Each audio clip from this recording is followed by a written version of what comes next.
What happened to an international law? A president can say a lot of things and say nothing at the end. President Ruto has got a platform to speak and not say anything on Palestine, on Israel, on it. He can, that thing, it is called a diplomatic language. So you stand up and then speak like that about pregnant women who are dying, and then you say we must keep quiet because if we speak, we are attacking the president. No. No. A Pan-Africanist, when he sees children being murdered, a Pan-Africanist, when he sees occupiers killing the rightful owners of the land, can never sympathize with such people. Palestinians can't give me anything. They can't buy me. Even if they wanted, they are not in no position to give anyone anything. They are in a difficult situation. At the age of 9 and 10, police raided my house, male police, found us sleeping. They were looking for young boys and men. In my house, there were no men, there was only women. My grandmother had 9 children, 8 of them were women. When they searched a full house full of people, they couldn't find men. And those male police had to strip off my mother, take off her clothes in front of me for them to confirm if she's a real woman. If you lived that experience, you will know what the Palestinians are going through. Forceful removal is what we lived in South Africa. We know what it means. Where you wake up tomorrow, yesterday you had all house, land, everything. Tomorrow you have nothing. That's what we're seeing now in Palestine. So many people, 9,000 people killed in weeks. No international warrant of arrest has been issued. The war between Ukraine and Russia has taken only 1.5. 1,500 people died in Ukraine, 9,000 in Palestine. Yet there is a warrant of arrest against President Putin. He has never bombed a hospital. He has never bombed a refugee camp. Let me tell you, even if the president of Hamas runs into a refugee camp, you have no reason to bomb a refugee camp. Once he runs into a refugee camp, that's the end of it. You're like, guys, you have to stop. We have to find another means to go and take him out there. Once he runs into a hospital, you have to stop. Because here is a pregnant woman who walks into a hospital. She's going to give birth. She doesn't know there is a Hamas president there. She's not part of the people who arrange that the Hamas president must go into a hospital. She gets killed for no reason. And then President Ruto says, I'm with Israel. And then you, the young ones in his party, don't stand up to say, but no, it's not done. It's not done. We did that in the ANC and we got expelled for that. And we regret, no, and we don't have any regret for doing that. The elders have got a potential of destroying the future of young people. That's why they say they've got Africa 2060 vision. But they won't be there in 2060, so I don't know what they are talking about. So you, if you are to be the youth, and the youth that must be taken serious, you must from time to time call your elders to order. That's how Africa is going to realize its potential. These elders have destroyed our continent through dictatorship, through family arrangements, and the youth kept quiet. South Africa was liberated by the youth. When we have time, we'll share that story. The ANC in 1940s was dead until Mandela came in as the youth, and Walter Sisulu and O.R. Tambo developed what they called a program of action that revived the ANC, and ANC adopted it in 1949. ANC was a sweetheart organization which used to fight through letters to London. This youth said we must take up arms and fight now. The ANC agreed in 1949. That's what made the ANC to be what it is. When they got arrested in the 60s, down the line in the 60s, Steve Biko emerged, was a young person, black consciousness. That led to 1976, that was the youth. What O.R. Tambo said to the youth of South Africa in the 80s, render South Africa ungovernable and unworkable. The youth did that. In 1985 and 1986, South Africa had a permanent protest every day to a point where martial law was declared, state of emergency, twice in 1 year. Because they declared the first one, the youth were saying, we don't care, do what you want to do. They had to declare another one because they thought the youth didn't hear. But they heard and they were defiant. And that's what brought 1994 because of the youth of the 80s.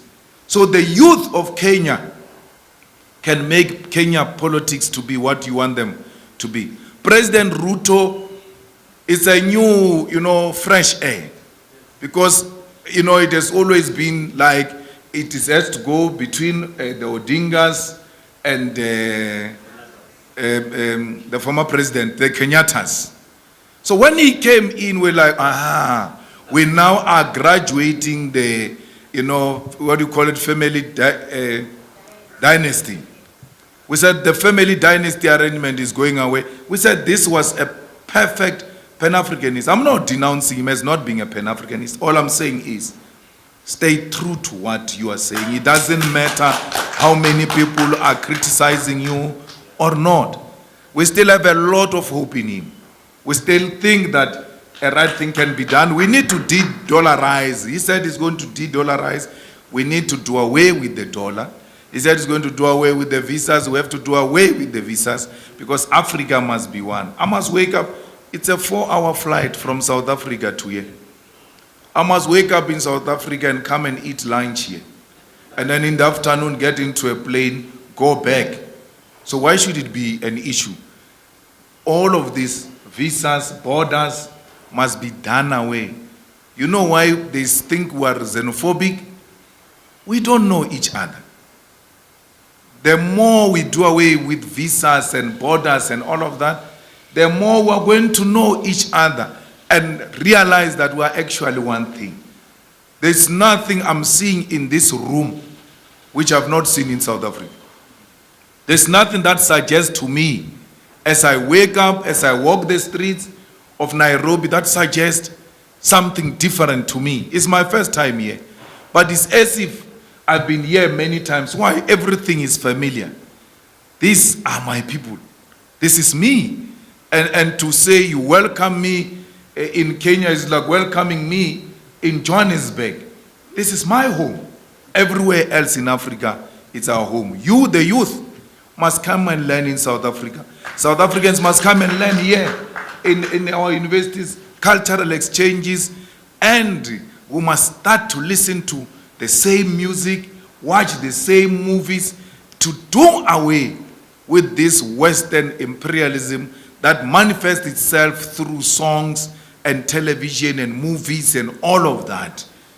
Nigerians have got it. They are on the right track. They need our support. How do we support them? We must join them in producing our own movies, our own music, and do away with Beyonce. I saw Honorable Member Senator saying she saw Beyonce in Dubai and did not even get starstruck. It's supposed to be like that. She's a human being. So we sing one of our own. But you do that once you start having a self-respect, to know that we are all are. We can do what they are doing. And we can even do it much more better than them because we are a gifted nation. Remember, we're surviving under difficult conditions of colonialism and imperialism. Imagine, as we survive under such conditions, imagine if there were no such conditions. Would have been something else in this world. The world will be coming to nil here because of who we are. So many resources. 90% of the platinum of the world is found in Africa. You can look at what they do In Niger, they take over through a revolutionary coup, remove the French puppets, remove the French, and then increase the price of uranium by huge percentages because France was stealing it and buying it with low amounts of money. Then the boys come and say, no ways, you're going to pay market price. As a result, in less than a year, because of political decisiveness, that's what politics can do. In less than a year, Niger is now one of the biggest, the fastest growing economy in Africa because of Revolutionary Act. So, all these clowns that have colonized us don't need anything.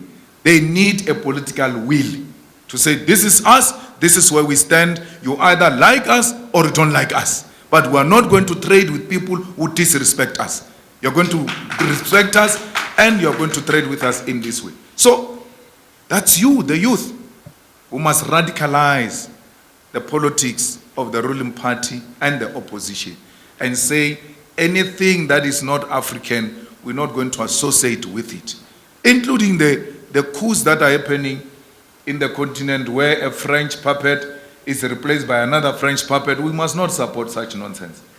Like it happened in Guinea, Conakry, where a president is removed. We thought, oh, maybe there's something, only to realize there's another puppet of France who's coming to take over the country without introducing anything drastic and revolutionary to turn around the Guinea Conakry, except to say, no, that president wanted to increase his years in office. That's why we stopped him. What is revolutionary about that? Because this term of offices, of saying you serve 2 terms, 3 terms, they are also not ours. They were imposed on us. So it must not look like when you say a person can't serve more than 2 terms, you think you are revolutionary. No. The people themselves will make their own setup of how they want to be ruled. That's fine. If they want 2 terms, it's okay. But don't speak like it's a God-given fact that we must serve only 2 terms because America said so or Britain said so. No. You remove a president in Guinea-Conakry, replace it with a French puppet. You have a war going on. So many. I said to you, 1,500 Ukraine, Russia, 9,000 in Palestine. I think it's more than that in DRC. In DRC, no one is saying anything because the barbarics, the monkeys are killing each other. We don't care. Let them finish each other there. It can't be that if there is a different race being killed, there is noise. But when there are Africans being killed, it doesn't matter African on African or state on state, tribe on tribe. As long as there is death, people being killed, there can't be any amount of justification. No one has ever said anything about that death which is happening in DRC, where thousands are being killed. No one can say anything. You know why? It's an African life. It's a cheap life. They don't care about it. So we'll have this conversation one day. These guys are showing me the time there at the back. So I have to disappear. But thank you for coming. And then let's have the conversation continuing in whatever different forms. Don't worry about me, whether they attack me or they don't attack me. I don't care about those things. When they sit alone, they know I'm telling the truth. And as long as they know that, I'm very happy about it. Thank you.